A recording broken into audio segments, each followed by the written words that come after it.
Good evening. Thank you everybody for being here. It is a great pleasure to introduce our next guest, who is, I have to say, first and foremost, a very dear friend, Felipe Rojas, Associate Professor of Archaeology in the Ancient World at the Caucasian Institute of Brown University, Rhode Island.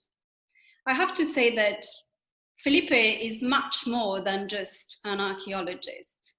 In his work, he merges, yes, archaeology, of course, but philology, architecture, antiquarianism, and history of art too.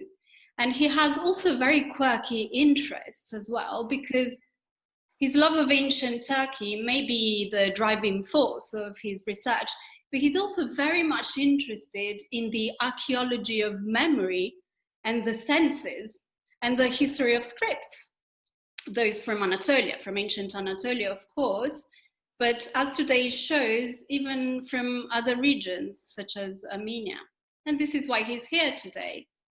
But he's also been very active in the field as director and co-director in very many sites, from Labraunda, Sardis, and Aphrodisias in Turkey, and also Petra in Jordan.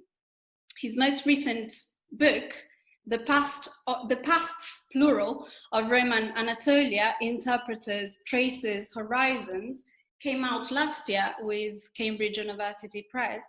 And I read it even before it came out, actually, and it's a great book because it deals with how the ancient inhabitants of Roman Anatolia interacted with their pre-classical past, the remains from the Bronze and Iron Ages, be they inscriptions or sites or even archaic statues.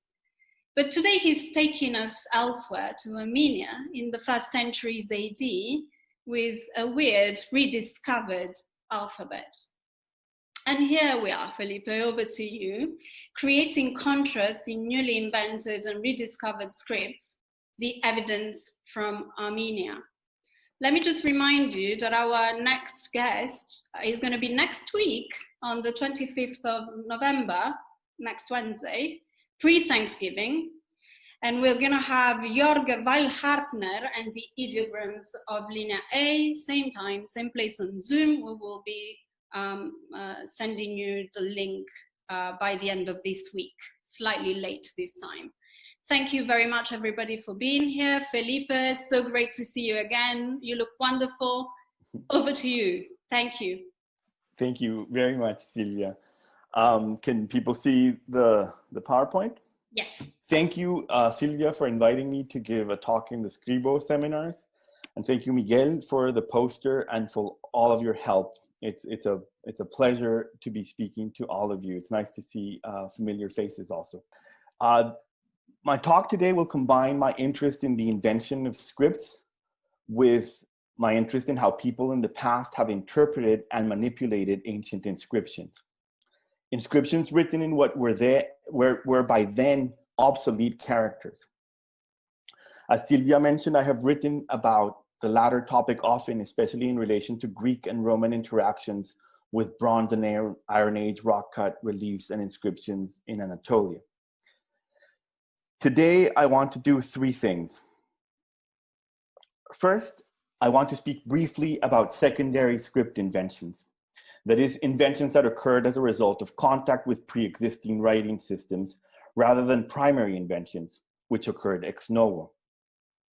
I want to propose a basic and inclusive typology of such inventions. On the screen, you see a 9th century Armenian manuscript on parchment on the top right, and on the bottom, a mid-19th century manuscript in Vai, a West African syllabary created in the 1830s after its inventor had seen it in a dream. So the first part of my talk is going to be very comparative.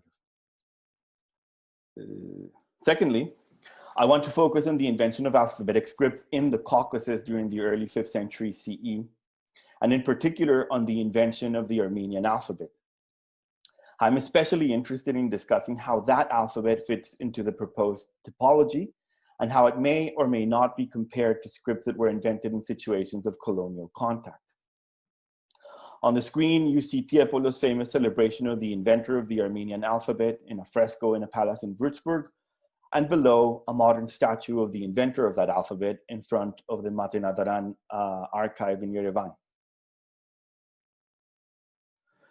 Finally, I want to consider let's call it rediscovery, or rather the historical reinterpretation and the material redeployment on the part of Armenians of inscriptions in a much earlier writing system, one which had been used in the Armenian highlands in the early first millennium BCE, namely Urartian cuneiform.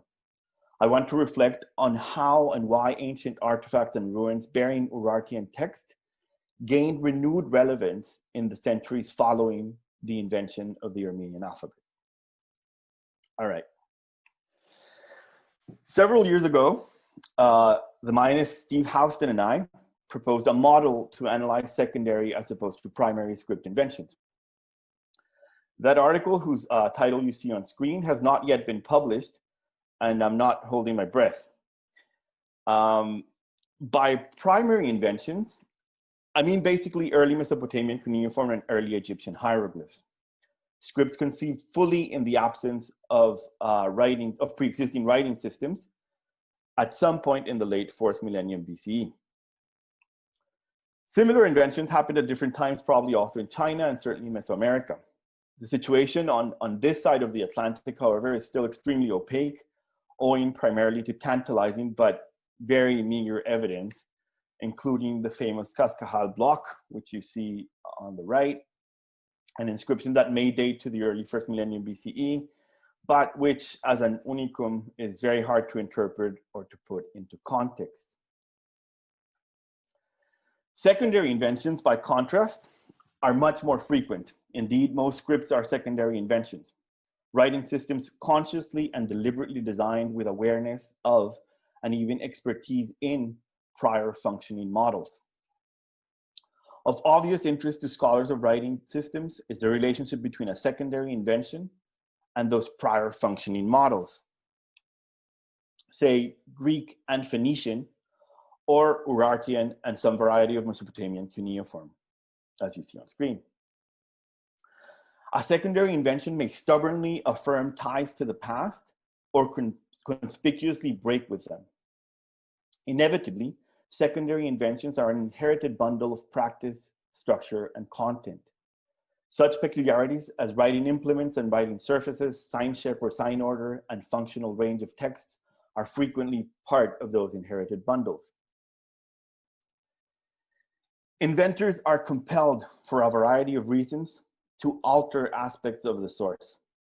Their inventions incline either to the inertial or irresistible pull of tradition, or to an active, deliberate, self-conscious rejection of it.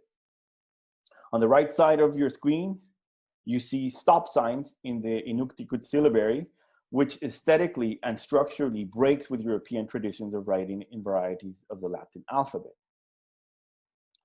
All right, let me make a few further observations about differences between primary and secondary inventions gleaned from global comparative evidence.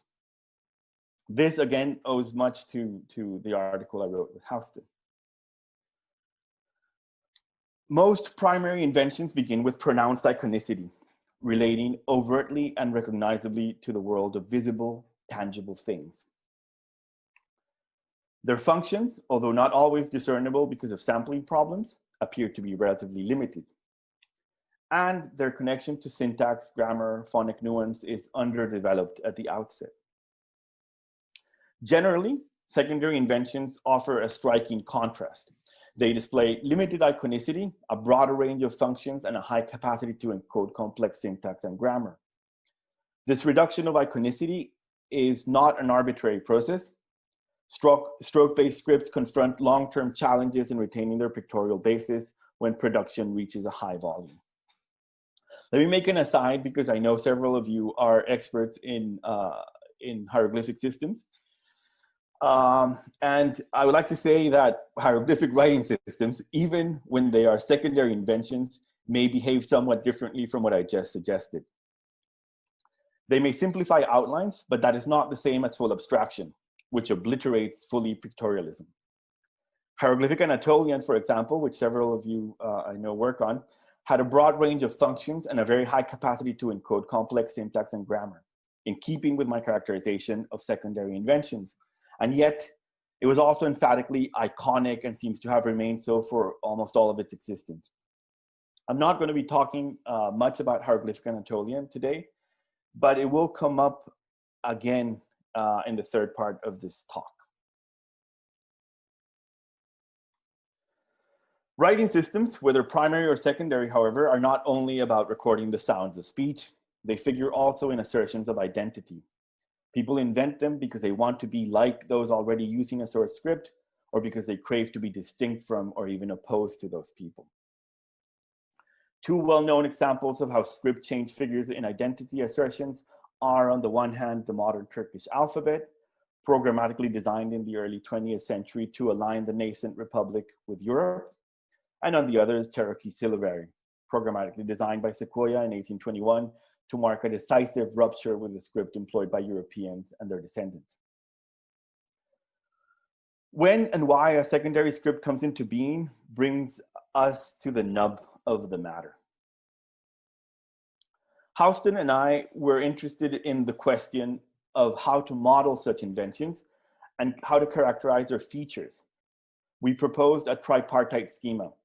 Secondary inventions, we suggested, occur by gradual accommodation, or by deliberate contrast, or by pronounced rupture. The latter two are characterized by a very fast-paced change. These three labels can be understood to describe ranges on a spectrum rather than fully discrete categories.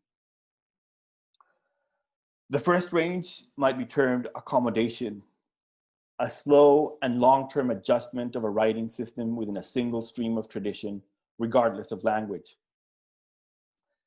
This process could also be called drift, by analogy with evolutionary processes, but that term carries the demerit of implying unconscious interventions.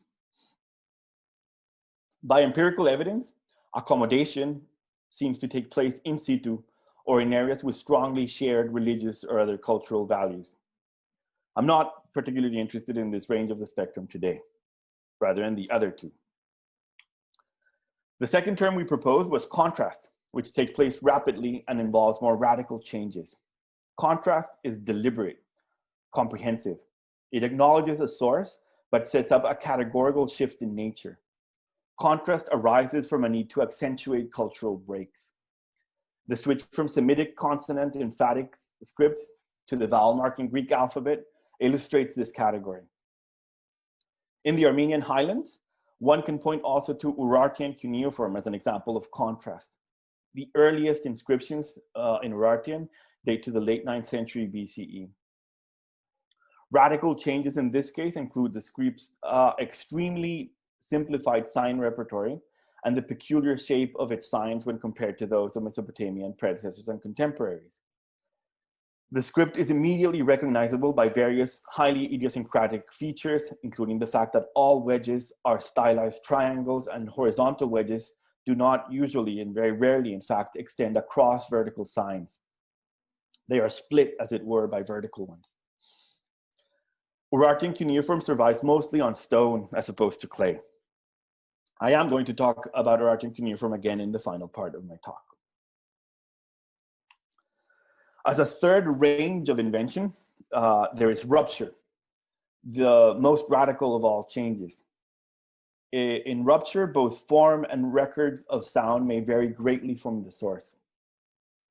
It most often occurs in settings of highly unequal, often specifically colonial relations. Good examples of weapons of the weak, to use James Scott's handy phrase. These systems are positive or assertive creations, if emotionally accented. They are not just, quote, foot-dragging, dissimulation, desertion, false compliance, pilfering, feigned ignorance, slander, sabotage, and so on, itemized in Scott's modern description of peasant resistance. Searching for a different relationship between a local language and its notation, the makers invent divergent scripts to set themselves apart. Inspired by a source, their creators then break with it rapidly and radically. Or, if they are missionaries, and strive to convert or instruct in writing that might seem autochthonous, less tarnished by its European sources, a way to make the world particular to a local people. In many such cases, if the source is an alphabet, the script created in rupture is syllabic. Thus, for example, Inuktitut, Cherokee, Vai, Bamun, and the final three, Cherokee and the two African scripts, Vai and Bamun, possibly related in a transcontinental chain of linked invention. Such systems often remain in a double bind. For the novel or alternative script, always exists an ambivalent response to a pre-existing system or set of systems. This will be important for my discussion of Armenian. Above all, secondary inventions represent something new, both emically to its users and ethically to the researchers looking at them today. As I'm sure you all know, most secondary script inventions have received far less attention than that afforded to Mesopotamian cuneiform and Egyptian hieroglyphs, perhaps with the possible exception of Greek. And this, I think, reveals an academic obsession with origins, even when evidence is minimal. All right. Let me turn to the second part of my talk. I'll concentrate now on the Armenian alphabet. Its invention took place rapidly around the first decade of the 5th century CE. According to early Armenian sources, its invention was carried out almost single-handedly by the bishop Meshrop, also known as Mashtot.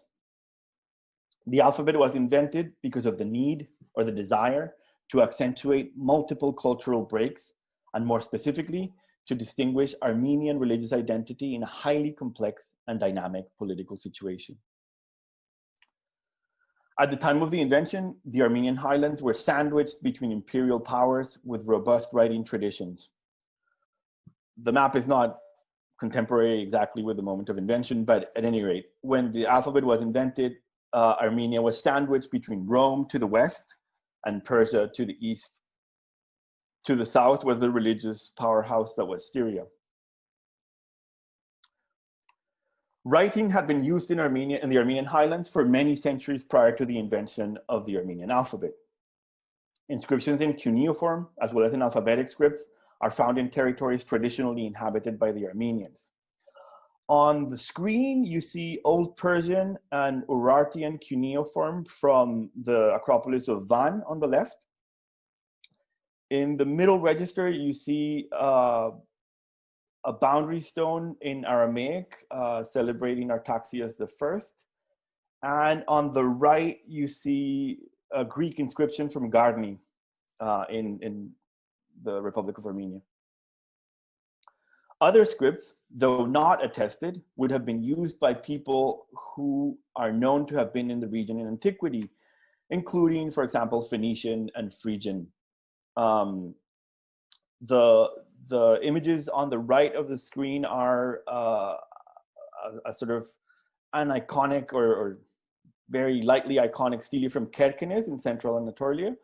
And on the rightmost register, a famous Luwian Phoenician bilingual from Ivris. Historical records, both in Armenia and in various other languages, attest to the existence of literate kingdoms ruling over the Armenian highlands. In the centuries immediately before and after the invention of the Caucasian alphabets, many of the inhabitants of the region would have seen and interacted with local Bronze and Iron Age texts carved on stone. And I will return to these shortly. This here is the spectacular inscriptions from the temple of Ayanis on the eastern shore of Lake Van.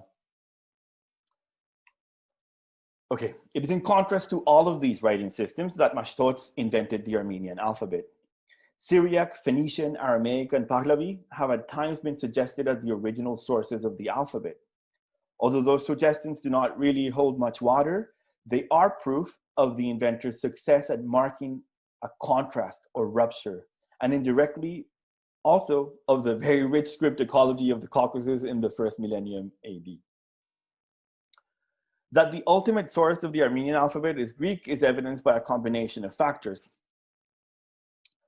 One of them is the order of signs, which closely follows Greek precedent with a few interspersed signs for sounds not found in the Greek language.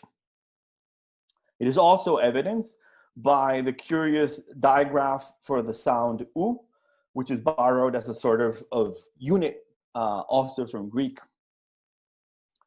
Furthermore, it is evidenced by the shapes of some characters and their similarity to certain varieties of Greek. Armenian t and p, for example, are evidently modeled on the Greek letter theta and phi, respectively.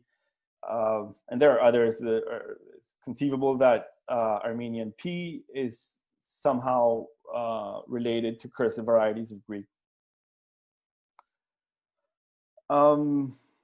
Contrast, however, is deliberate and comprehensive.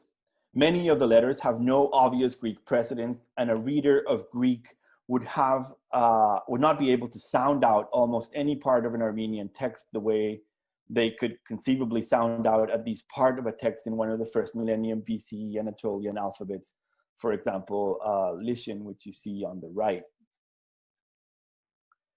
By analyzing the Armenian alphabet according to the topology Houston and I proposed, and asserting that the inventions lie somewhere on the spectrum between contrast and rupture, there is potential also for comparative investigation. In some important respects, the invention of the Armenian alphabet both follows and diverges from patterns attested in more recent secondary script inventions. I'm going to highlight three topics that lend themselves, or that I think lend themselves to such analysis. First, the notion that the Armenian alphabet was a divine gift. This accords with other secondary inventions that I'll talk about. Second, the notion that the relative fragility and short-lived life of script invention in situations of highly asymmetrical cultural contact. This is very different. Many of the secondary inventions that I'm interested in or that I'll mention have very short lifespans or very precarious lives as opposed to Armenian. And third, the simultaneous efflorescence of new scripts in reduced geographic territories. Which happened, of course, in the Caucasus with the invention of not just Armenian, but also separate scripts for Georgian and for Caucasian Albanian. And I know some of you are interested in the process of scriptogenesis in Western Anatolia. And so perhaps there are some sort of comparanda that are interesting. Okay. The fact that a secondary invention has a pre-existing source or sources and yet aims to be different from them leads to an often observed pattern in the explanation of the origins of rupture scripts. The strenuous claim made locally that such scripts first materialized in dreams or in visions from God. Armenian in this respect is no exception. According to the inventor's hagiography by his own disciple Koryun, Mashtots finalized the Armenian alphabet with the help of a Hellenic calligrapher called Ropanus, that is to say Rufinus, who, quote, at once fashioned and joined together the different parts of the characters, the thinner ones, both the short and the long, the single and the double. This is a sort of emic explanation of how the Armenian characters came about, how the actual description of how the characters are composed. As the Armenian historian and philologist James Russell has noted in his insightful discussion of the invention, Mashtots practiced a mystical technique of inducing ecstasy through tears and lamentation. When he entered holy orders, he was trained in solitude, in dwelling in the mountain fastness, in hunger and in thirst, in vegetarianism, in lightless confinement, in torturing the flesh by wearing hair shirts, in sleeping on the ground or banishing slumber by sleepless vigils, and in praying with outstretched arms. Mashtots, in short, was a mystic and a man who was allegedly beloved by God.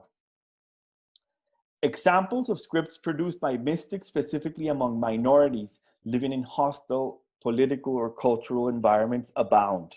Secondary scripts produced by mystics among threatened minorities abound. One can think of Hmong, for example, a script invented in 1959, allegedly by an illiterate peasant who allegedly received it directly from God. This was understood by its users as a benediction to be bestowed on the Hmong people, and if they proved unworthy, to be withdrawn from them. Its inventor, whom you see on screen, Xiongru Yang, was himself a messianic leader and a cultural revivalist. Russell, whom I just mentioned, the Armenian philologist, compared Mashtots to a different 20th century mystic, Silas John Edwards, a Western Apache shaman who dreamed dozens of long prayers for his people, and upon waking, wrote the contents of those prayers down and the accompanying ritual in a brand new semasiographic script or pictographic script.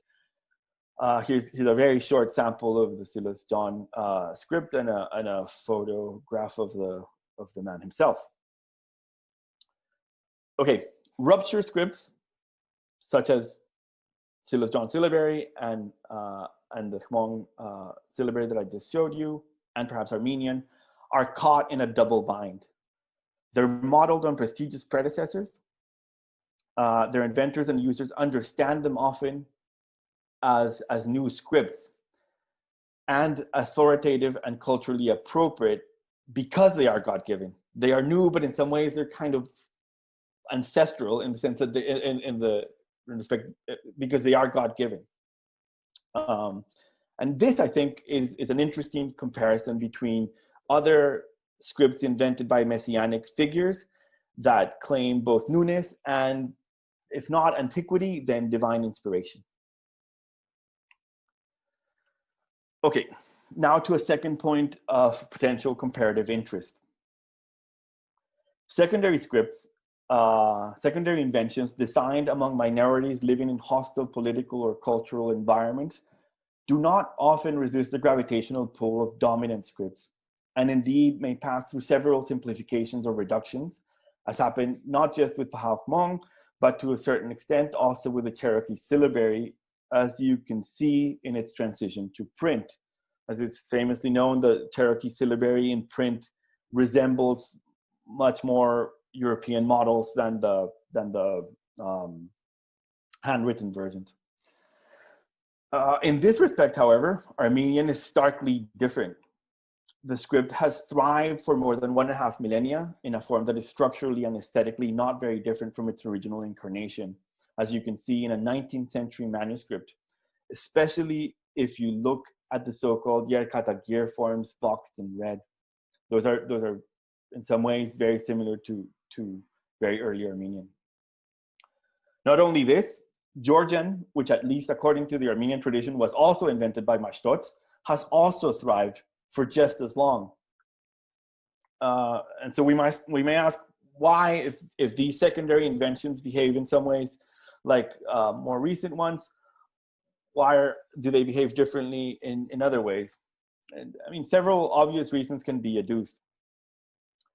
In contradistinction to many cases of secondary inventions in situations of starkly asymmetrical colonial contact, for example, Inuktitut, the inventor was not a foreign missionary, but rather a Christian Armenian who was conversant with very well-established writing traditions.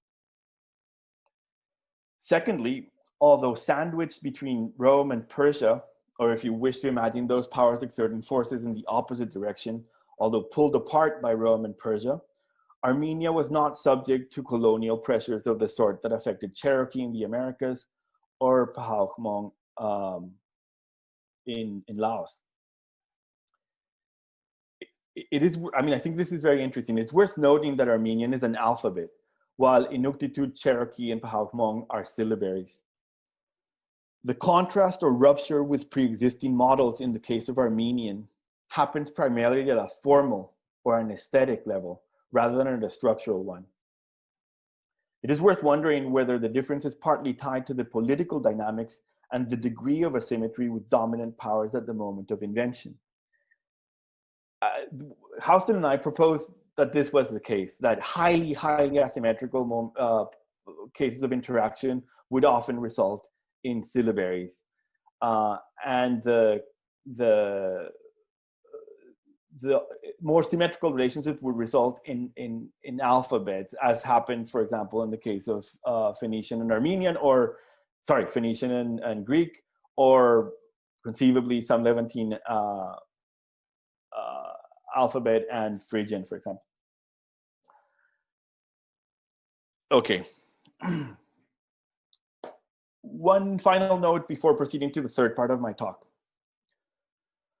Also worthy of comparative investigation is the fact that not one, but 3 alphabets seem to have been invented in the Caucasus at roughly the same time. Armenian on the left, Georgian in the center register, and the very, very poorly attested Caucasian Albanian. 3 scripts specifically invented at the moment of Christianization of the region to create contrast or even to mark a rupture with pre-existing writing systems used in the Caucasus.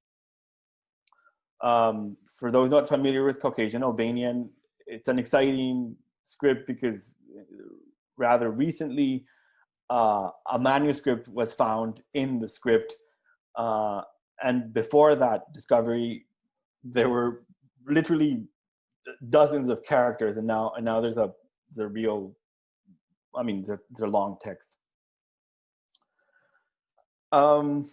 The simultaneous invention of multiple alphabets is in a relatively small geographic region has interesting comparanda in Anatolia, where in the first millennium BC, different alphabets were invented to encode many of the languages spoken in the region. Of particular interest for comparative purposes are those alphabets used to encode Lydian, Lycian, and especially Carian. Some of those scripts had distinct variants marking local identities beyond purely linguistic differences. As is well known, the Carian alphabet in particular offers examples involving remarkably localized variants. Again, none of these alphabets resisted the dominant pressure of Greek. By contrast, among the Caucasian alphabets, only Albanian had a short life. Armenian and Georgian continue to thrive. I know several of you are quite familiar with Carian, but it is a remarkably, it offers remarkably localized variants. And if we extend beyond Caria and Lycia, we see closely related scripts that seem to be marking sort of very localized identities, as happens in the Caucasus. I think that comparison would be fruitful. All right, but now to the third part of my talk, and in some ways to the more unusual part of my talk. This has to do not with the invention of scripts, but rather with a rediscovery, or more precisely with a reinterpretation of a script that had existed in the Caucasus during the Iron Age, but which had ceased to be used more than a millennium before the invention of the Caucasian alphabets. Writing had existed in the Caucasus for millennia, as I said. Although the Armenians did not have a native script before Mashtots, they had known about writing, and some of it had written in other scripts long before the invention of their alphabet. What role earlier systems may have played in the process of invention is very hard to define precisely, but it is at least arguable that those systems were at times in the inventors' minds. There is a curious and well-known anecdote in Koryun's biography of Mashtots that mentions an early aborted attempt of an Armenian script by a Syrian bishop called Daniel. This is interesting, and again, it has, I think, many parallels in other accounts of secondary invention, aborted early attempts. This Daniel had allegedly used letters that had been, quote, buried and resurrected from other languages. This is very interesting, that the aborted script was somehow excavated, is that the right word, and then revived from other non-Armenian languages. There is a debate about whether the expression here translated as buried should be taken literally or metaphorically. And the manuscripts, in fact, preserve 2 variant readers, Kagyal, collected, and Tagyal, buried. So it could be that they were collected and resurrected as opposed to buried and resurrected. Anyway, I mean, it's very interesting. It's impossible really to know which one it is, and if it is buried, it's also hard to know whether it's meant metaphorically. So let's leave this passage aside for a moment. I'm interested specifically in how Urartian cuneiform was understood and explained, both at the moment of invention of the Armenian alphabet and in the wake of its invention. In antiquity, traces of that script in the form of rock-cut inscriptions and freestanding stelae were visible around Lake Van in the territory that had belonged to the Iron Age kingdoms of Urartu. People in the Armenian highlands demonstrably interacted with Urartian inscriptions before, during, and after the invention of the Armenian alphabet. But what did they think about the origins and meaning of those other inscriptions? Literary and archaeological evidence of ancient interaction with Urartian realia is in fact quite abundant, even if the chronology of interaction is not always very fine-grained. So here, let me explain to you a little bit the origins of this paper and of my interest. I've worked for many years on Greek and Roman engagement with the Bronze and Iron Age reliefs of Anatolia. As part of that study, I became interested in what happened to Urartian inscriptions. And I was struck by the abundance of archaeological evidence of re-engagement. Here you see a Urartian stele transformed by an Armenian Christian into a funerary monument. That monument itself was defaced. As you can see, the central cross in the right register has been obliterated by chiseling. But it's very curious that the Armenian intervention, so the figurative imagery, does not destroy any cuneiform signs. Actually, it may have destroyed an initial blank face or an image, but it doesn't destroy cuneiform signs. This is not unusual. I'm going to show you examples from different moments and places to give you a sense of the material that sort of incited this talk. Here again, you see an Armenian cross with a strange inverted triangle for a podium, carved directly onto an Urartian stele without destroying many of the cuneiform signs, and conspicuously sort of leaving the signs as part of the let's say Christian funerary decoration. There are more elaborate interventions. Once again, an Armenian cross, or a double cross, really, there's a small one below it. An Armenian double cross inscribed on an Urartian stele, and on the top, a short Armenian inscription mentioning the name of the deceased. Interestingly, this happens very frequently, that the cuneiform signs are not obliterated or even damaged very much, but rather become part of the imagery. As you can see, the Armenian text is written on a blank band of the original stele rather than erasing cuneiform signs. Another similar example, they abound. I have a table with all of them, but there's dozens of these. Again, a cross on a podium with an inscription in the blank part of the stele. This one, which Miguel transformed into the poster for this talk, an elaborate crux gemata with a nice podium and an Armenian inscription at the top, which really is the bottom. The inscription was the order of the cuneiform is not respected, and it's actually inverted 180 degrees. And here, a famous case where the Urartian is damaged extensively. This is a much later case, but it's interesting because in this case, the Urartian, although damaged, becomes part of the cross's decoration in a way that is reminiscent of monumental Armenian crosses. And the exact relationship between these reused stelae and those monumental crosses, known as hachkars, is complicated, and I think deserves much closer archaeological investigation.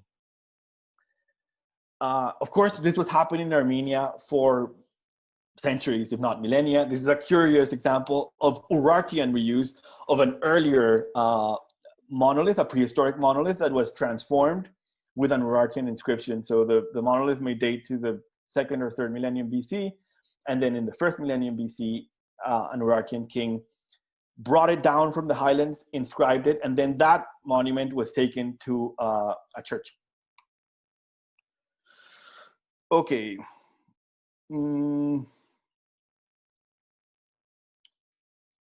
Okay, so that's the material that I had to work with, or that incited my reflections about what did the inventors of the alphabet think about Urartian cuneiform. I want to suggest the following. In the elite sources, it is possible to distinguish at least 2 different attitudes towards Urartian inscriptions. The first is characterized by hostility towards pre-Christian material remains, and it is almost synchronous with the invention of the alphabet in the 5th and 6th century CE. It is unmistakably evidenced in the writings of Armenian theologians. And so I'm not going to read the long quotes, but Armenian theologians such as Yesnik Kokbatsi were concerned with pre-Christian realia in the region. Yesnik, for example, associates pre-Christian realia with a variety of monsters that he says are not actual beings, but demons.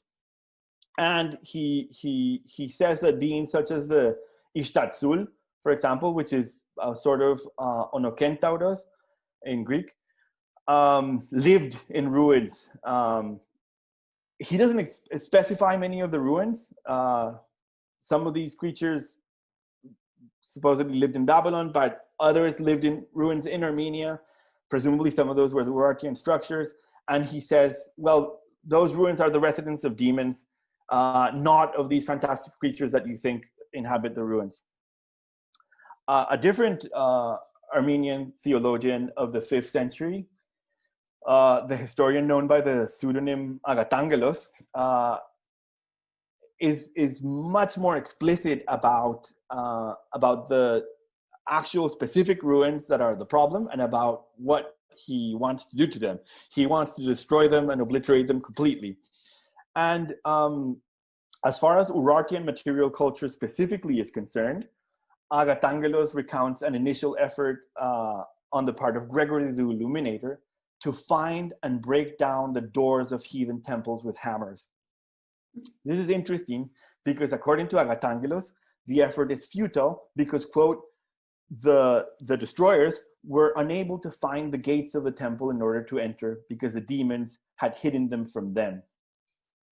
What he's talking about arguably are rock-cut niches, such as those that are found in the Acropolis of Van and elsewhere in the region. These are very common rock-cut niches, such as the ones you see on screen.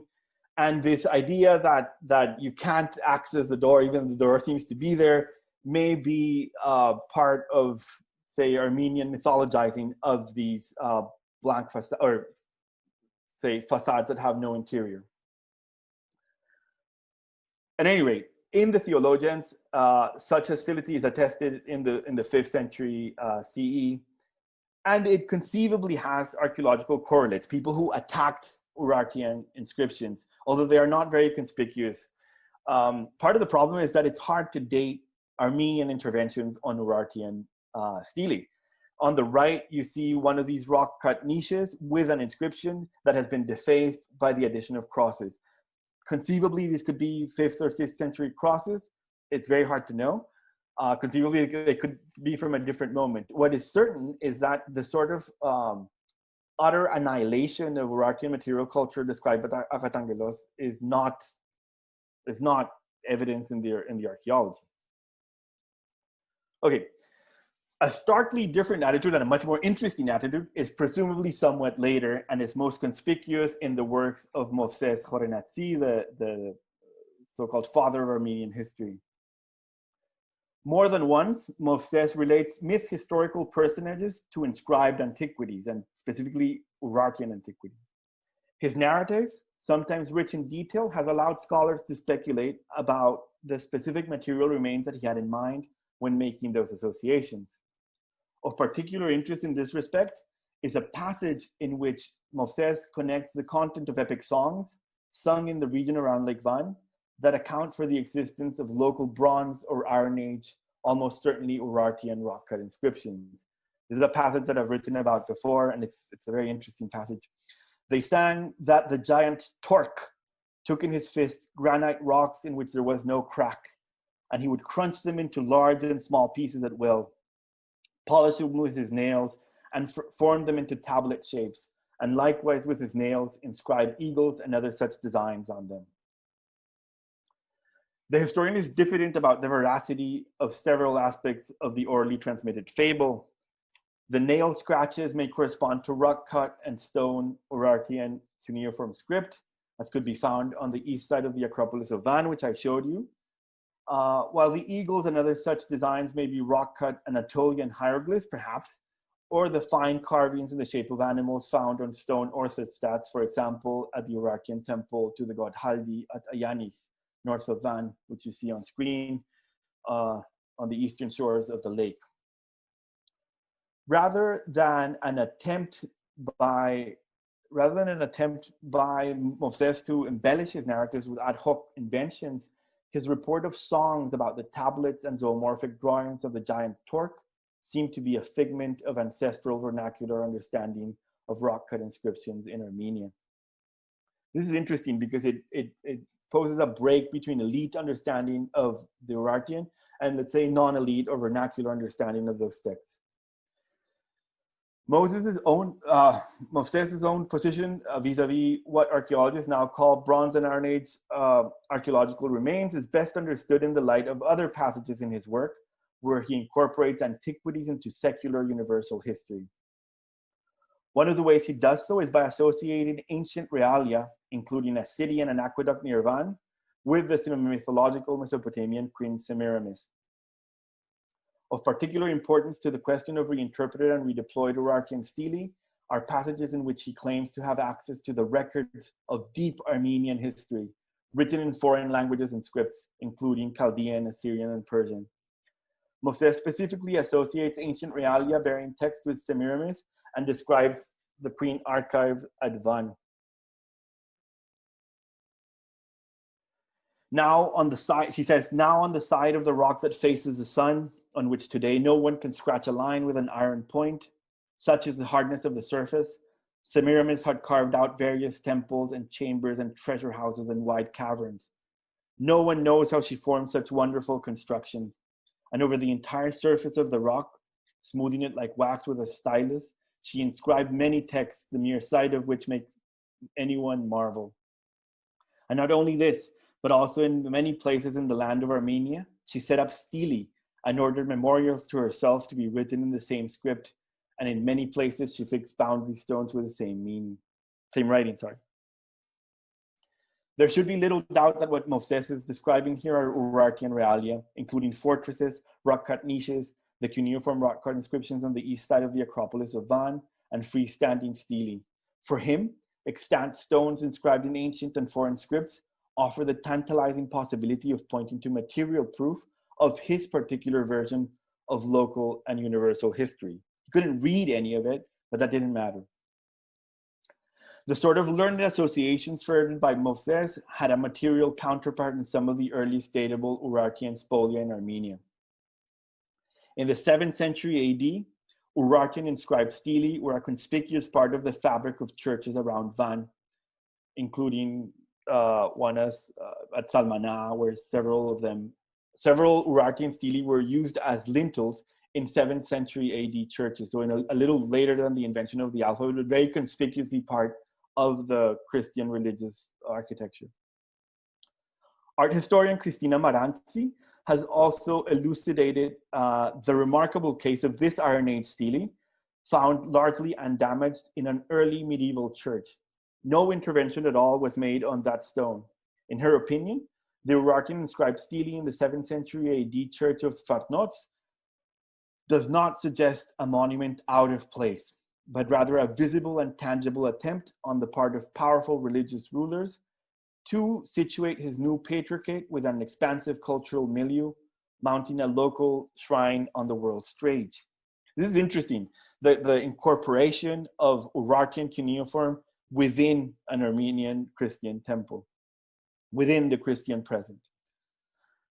Okay, so to end this third and final part, Moses cared about inscribed antiquities because he wanted to reach back into deep Armenian history, local history long before the advent of Christianity and before the invention of the Caucasian alphabets.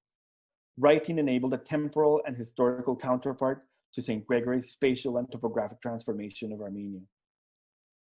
With the new alphabet, the present and future could be imagined and written as Christian Armenian times. The past, however, required a different script.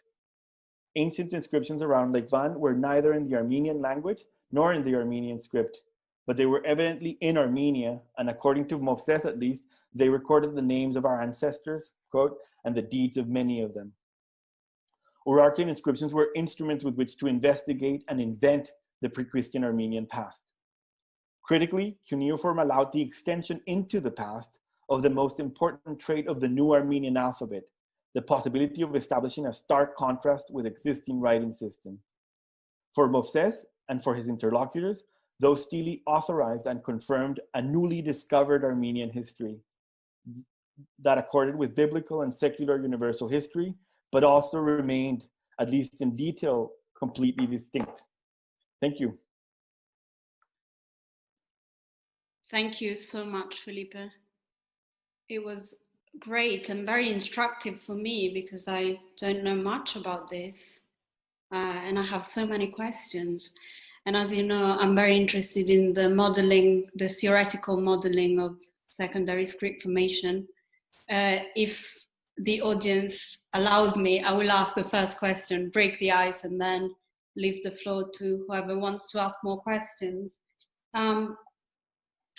Well, the first instinctive one is what happened to that article that you wrote with Stephen Houston, because I read it in pre-proof and then it never materialized. Yeah, I don't know. We handed it in, I think 4 years ago. And they keep saying that it'll be published, but I don't think it will. I mean, maybe it will be published. Maybe it'll be inscribed on stone. Sorry, I lost my background actually. This is quite sad. I have a green screen, but I lost my background. Never mind. That article is very instructive for me because I found when I first read it, much more helpful than what Daniels had done in terms of modeling secondary script formation. Yeah. And whereas Daniels really concentrated on the typological structural level of transfer, be it tied to linguistic awareness on the parts of the adapters, on the parts of the new inventors, or be it completely based on illiteracy, linguistic unawareness, as it were. Your modeling, yours and Stephen's, is very much more based on context, on social setting, on the interplay between different people that speak different languages, but language really doesn't play a part in the procedure. And I found that very insightful in that it's disjointed language and script from this very sort of tight-knit synergy where you can really do away with the language and think about the script as a thing that's transmitted. So I found that very instructive. But I wonder, let's, you threw the script out of the window, but it has to feature somehow, and the language has to feature somehow in the process. Because, well, structure may be tied to rupture. You did mention that scripts that erupt as a result of rupture tend to be syllabaries, as opposed to the more contrastive creations, which tend to be alphabets. But then again, the example that you quote here and that you talk about is an alphabet in a milieu that's already quite well used to alphabets. So I wonder if that modeling helps when it comes to structure? To what extent does structure tie up with rupture, as it were? And pardon the pun there. I mean, I think I agree with what you just said. I think the advantage of our model over Daniel's is that it's much more aware of the social context in which these things happen, and it's much less interested, or even not interested at all, in the linguistic peculiarities of source and say target script. I think that is a contribution. I think that on the other hand, the strict taxonomy that we proposed, I think those labels are less useful as discrete categories. I think it's more a question of, as I said, of a spectrum, and also the bundles are different. So what I suggest, at least in the case of Armenian, is that structurally it's just so close to Greek. Mm-hmm. But formally and in other ways, it's quite different, and in some ways that can act as a rupture, even if you maintain the structure. You're right that there's a shared linguistic, there's a shared abstract scholarly linguistic tradition that allows for this sort of thing to happen. But it could have gone in a different direction. I mean, it could have been based on Syriac, or it could have been based on the super opaque Pahlavi, and it wasn't. So I think in that sense, it's not just awareness of linguistics. There's still the social component that determines contrast or rupture. And then again, sorry, I need to tie this up because I find that the coda, the tail, is really important. So we have a script that ruptures, but in rupturing so much, it ties in, it gets a legitimization from its past, and it gets an authorization to do that rupture on the basis of that trampoline, which is fantastic and very odd and very quirky in itself. I can't think, as you were speaking, I couldn't think of an example of such a sort of a springboard to something new that ruptures, but at the same time ties in and legitimizes itself on the basis of its roots, which are so different, by the way. I mean, it's incredible how in a way, manipulative that past is, in a positive way, in that it gives the springboard to something completely new, and yet so tied into that process of legitimizing. Very weird. Yeah, it's hard for me also to think about examples, but I think people, experts in other traditions, perhaps in Asia, I imagine have other experiences. But it would be hard to point, certainly in the Americas, it would be almost impossible to point to the rich script ecology that would allow for this sort of thing to happen. That incorporation, it seems also seamless. They live seamlessly in the same context. Okay, over to you. I'm done with the questions. Thank you, Felipe. It was wonderful. Thank you all. Any question from anyone? Who do we have here? So I have several comments, questions. Sure. First, getting back to that volume. Who is speaking? Sorry, Amalia. Amalia. Oh, hi, Amalia. Hi. I also submitted to that volume. So last I knew, what happened to that was that Chris Woods became director of the Oriental Institute. And so as far as I know, nothing is happening with the volume. And well, that's depressing. I actually wrote to him a little while ago and said, can you let me know if anything is happening with that? Because otherwise I'm going to submit my paper elsewhere. Submit mine elsewhere too. And I still didn't hear back. So I think my recommendation would be submitted elsewhere. Anyway, about the content of your talk, loved it. Absolutely wonderful stuff. But a couple things, one thing I might kind of take issue with you about a little bit is the characterization of the Hmong as a syllabary. Given that it's more demi-syllabic or onset rhyme in structure, you're right that it's not an alphabet, but it is different from the others, and that it's not Absolutely. Absolutely. Sorry about that. Yeah. A syllabary. And then another thing you were mentioning about how the ones like Cherokee underwent more changes, but then I was thinking about Georgian, and I'm no specialist in Georgian, but as I understand it, there have been 3 very different versions of Georgian, unlike Armenian, which has remained more the same. So I was wondering if you could perhaps comment on Georgian in that context. No, I mean, I think you're right to point out that I'm fudging some of the evidence, because both Armenian and Georgian have variants that in some ways are the result of analogous changes to what happened with Cherokee. And I think that cursive, Armenian also has several variants that are quite different from the original sort of capital letters that I pointed out to. And so if I had shown you cursive Armenian, it would look quite different. But on the other hand, there are certain, let's say, branches of the tradition that are quite conservative, and perhaps that is what is remarkable, that some branches of the script tradition are pretty resistant to change.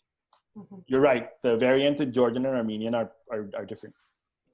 One quick final comment. You might enjoy looking at the Devehi script, Tana, that's spelled T-H-A-A-N-A, because it's also a remarkable rupture. But the way it ties in with the establishment is by reusing the Arabic numerals as letters. Spell it again, sorry. T-H-A-A-N-A. Okay. So you see in the Maldives, the first 9 letters of the alphabet are the Arabic numerals 1 through 9 in their Eastern forms. And so, but otherwise, otherwise a completely new invention that comes sort of out of nowhere, except for this tie-in with numerals, actually. That's great. Thank you very You much. might enjoy looking at that. Thank you very much. We actually had Alex DeVote a few weeks back mentioning this when he talked about the Caroline Islands. He mentioned that case from the Maldives. Okay. We have a comment in the chat. I find the phenomenon with Urartian inscriptions quite similar to what happened with Maya inscriptions in Guatemala and Yucatan, and the usage as spolia. But the way that they were interpreted in later times seems to be slightly different.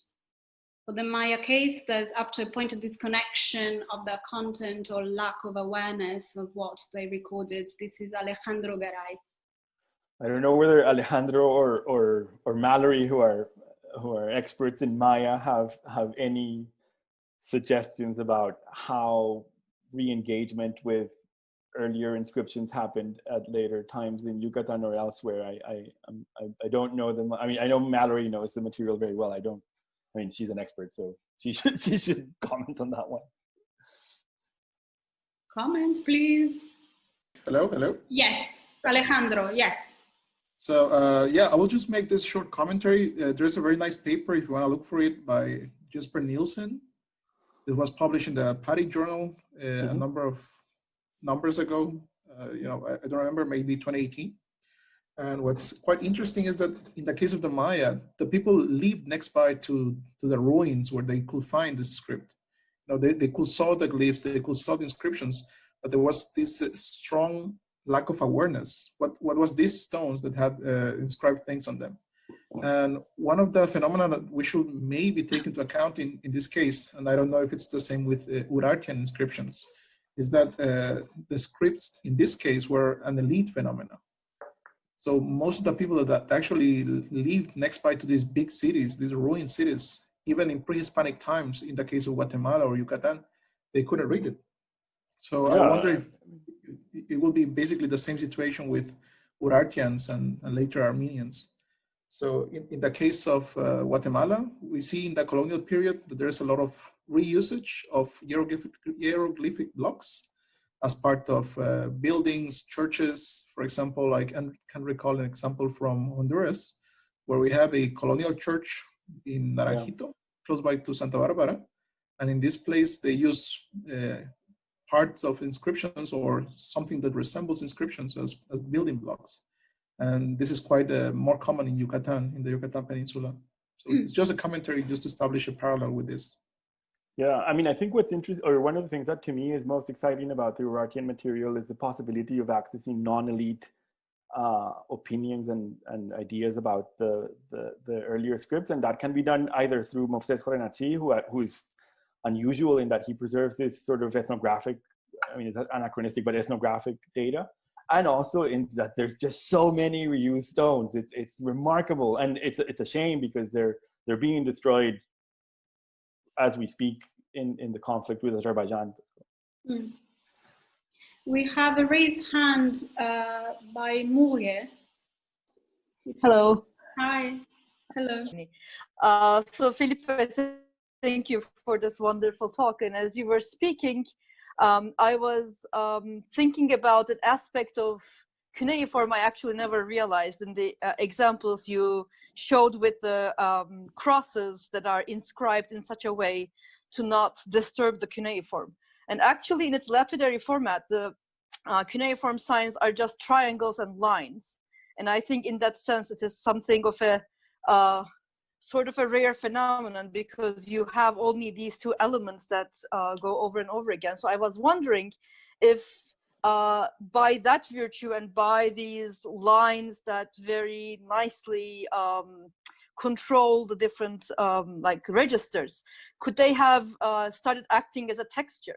They're almost like a texture on the surface of the stone, and could that have added to their value and why they were not defaced by the crosses? But just wondering what you think. Yeah, I mean, I think that is happening in some cases, and I think that the stone that I showed from Yerevan, where a lot of the cuneiform is destroyed, is very reminiscent to anybody who has seen 12th century Hachkar's Armenian crosses that are incredibly carved. They're called lace-like. It looks like lace. And I think that the Urartian cuneiform that is left has the same texture. And I think in a way, what's interesting is to think what came first? The lace-like structure of monumental crosses, or cuneiform crosses that then turned into lace-like crosses. And I think much more detailed archaeological examination needs to happen. A lot of these crosses are hard to date, especially the earlier ones, because they're very simple carvings. Thank you. So you basically don't know who copied whom? Well, to a certain extent, and I think this is a problem in Armenian art history that is real, that it's like, how exactly are monumental stone stone monuments in Christian Armenian art related to pre-Christian stone monuments? Because there are connections that are very interesting. And I showed you the Vishapakar, the stone that was used by Urartians. There are many examples of those used by Christians. And so how exactly you're incorporating this? It's incredible. Really, I can't think of an example that could be providing a comparandum of that. Interlacing, really, interlacing. Any more questions, anyone? Yes, Aaron. Hi, thank you. Thank you, Felipe. This is really fascinating. So just for framework, I work mostly on early stuff, like 2,000 years earlier than Armenian. So I'm thinking about how your typology applies. And I'm thinking particularly about the invention of the first alphabet in the context of Egyptian writing. It does seem to work. I don't know if you sort of played this out in your now famously unpublished article that I'll have to ask you about. But you have inventors who invent a script. So it's a secondary script. It's a reaction in some way. We don't know enough to know whether it's a political, cultural reaction, but it's at least a writing system's reaction. And they're breaking so so profoundly with what's going on in hieroglyphs. So it's full syntax as far as we can tell, and that fits your typology. You know, the iconicity is it's there, but it's low. It's not beautiful. It's you know, so I'm wondering whether you have. I'm wondering whether you've sort of taken your lens and looked at some of these early things. I mean, cuneiform is obviously, you know, some of cuneiform is earlier, but thinking more about the alphabetic scripts from the 2nd millennium BCE. Yeah, I mean, I think it was partly those scripts we had in mind when we started thinking about modeling this. In part because it's so teleological the way these things have been studied, and it was an attempt to enable comparison with other moments of script invention. I think what's unusual and interesting about the invention of the scripts you were talking about is that it does seem a highly asymmetrical situation, and yet it doesn't lead to a syllabary. It leads to an alphabet again, and so in a way our model doesn't. Well, we would have to tweak the model to explain these moments. And I think in a way, I mean, Silvia must have many more things to say about this with her own, with the script inventions in Cyprus again. But I do think that the fact that it's not a syllabary would need a serious explanation because our model doesn't account for it. That's fascinating. I mean, I'm sure you know Gelb, for his own reasons, thought that the early alphabet was a syllabary. The Semitic alphabet was really a syllabary. Yeah, there's sort of a consensus that he's wrong, but but there's no data, so it's sort of like it's a consensus. It's not it's really not a well-grounded argument. His wasn't grounded in data either. It was more typologically motivated, and the objections to it are sort of like, well, there's no data, but of course there never was any data. So it's interesting that your typological argument is sort of pushing in the same direction that his typological argument went. Again, runs up against the problem of data, but it's interesting. And I think that if there's any sort of virtue to the model is to be able to have this comparative data, because there is so little data for the invention of so many early systems that this at least allows you to do a little bit of parallel comparison. That's great. But maybe the virtue of the model is the fact that the typology of the writing system doesn't really play that big a part.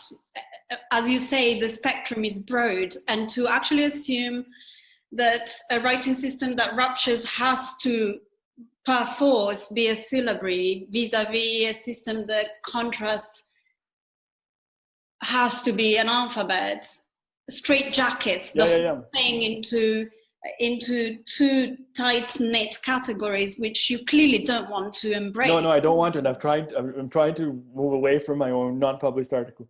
And by the same token, possibly the creation of a syllabary may be due to an exposure to previous writing, which is less of a sort of a cognitively aware thing, less advanced. Because we go into syllabaries quite clearly. It's a natural thing to create a writing system that is a syllabary. And this is what happens mostly with the first inventions, like the primary inventions that have no influence.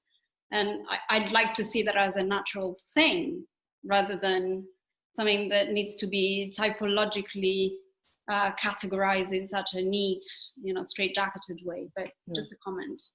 Okay. So it's good that you don't really espouse that view of a neat correspondence. Anyone? Any questions on the theoretical modeling of scripts? I have a couple, if I may. Of course. Who's speaking? Thank you, Felipe, for such a lovely talk. Actually, there are just two side questions.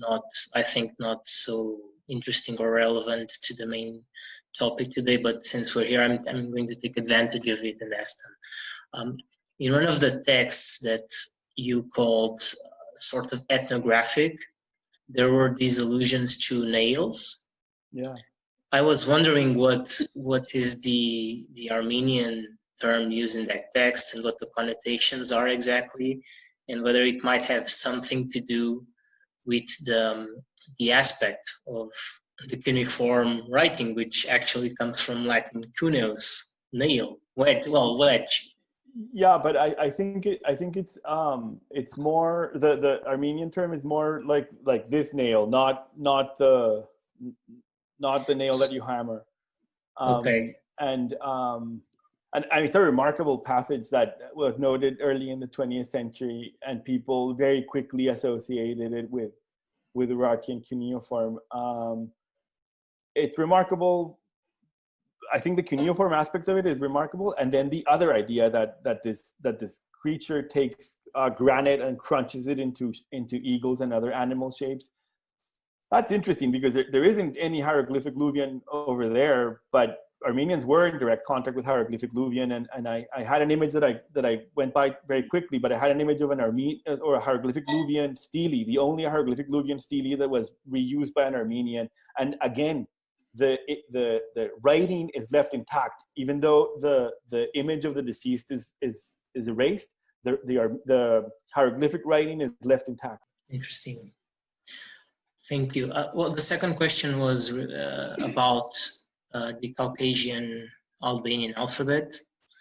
Since I was curious, because I had heard about it, but I know next to nothing. So I was wondering how different it is from the other two alphabets created in the Caucasus.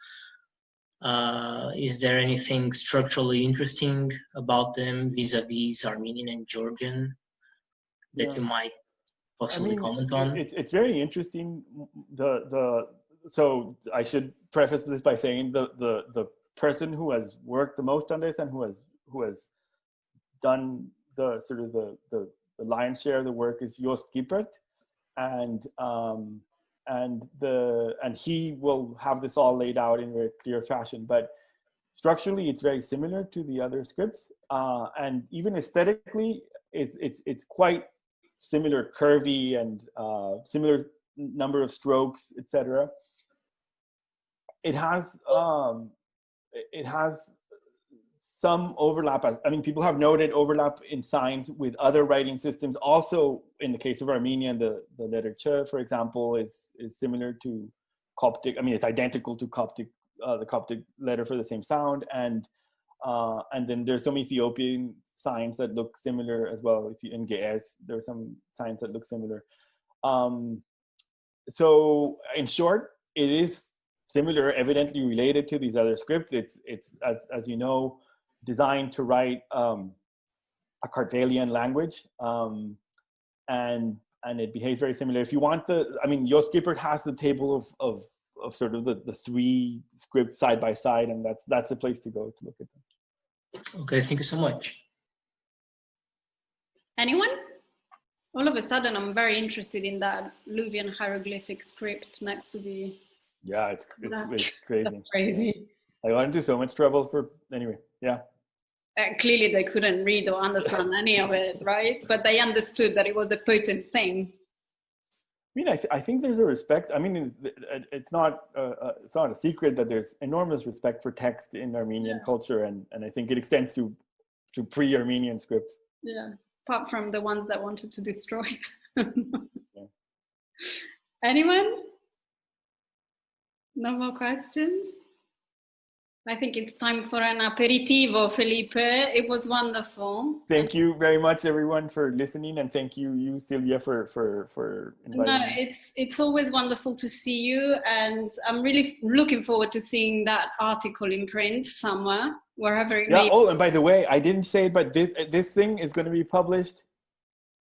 So this talk is also going to be published soon in a book called Art and Identity in Late Antiquity. Oh, great. So we have a sneak preview. Great. Yeah. Fantastic. I can't wait to see you live. We'll see you live soon, hopefully. It was wonderful. It was great. Thank you, everyone. Thank you, everybody, for being here and for bringing your jolly and lively questions to our guests. We will see you in 6 days' time, actually, next Wednesday, 25th of November. happy Thanksgiving, Felipe, since you're in the US. And we will see you at 4:30 Italy time. Again, as always, we'll send the link and disseminate it on our social media. See you then.